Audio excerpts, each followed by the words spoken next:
There is no doubt in this city of Whittier, we have wonderful gems. But on the flip side, we also have problems that appear on every corner.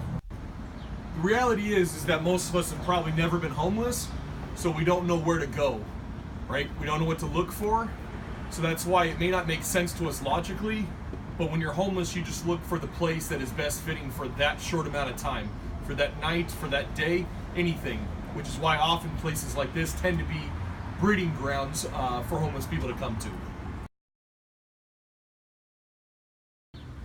So this place should look pretty familiar to you. If you've driven up and down Greenleaf, you've seen this depot station. Lovely architecture, it's a really cool concept. But what do we tend to see here? We see a lot of homeless conjugating here. And I firmly believe that in the problem with homelessness, there's this gap that exists between identifying homelessness and getting help, right? And we want to shrink that gap, but reality is there's some bit of time where that's a problem. So what I think we need to come up with is kind of like the sanctuary city concept model.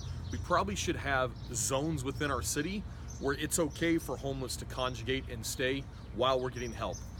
I understand that's a problem with a lot of things in terms of policing, whatnot, but my belief is at least if they're somewhere, we know where they are, so we know where we can get to them in that one.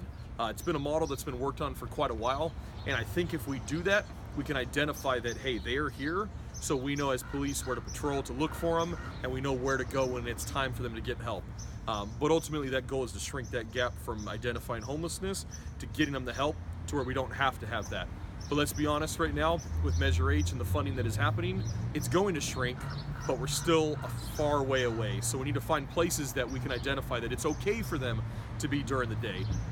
If we need places like this, we probably want to move away from parks because of families, but we need to give them some place where, hey, we know it's their safe space where they can go and they're going to be okay. They're not going to be criminalized.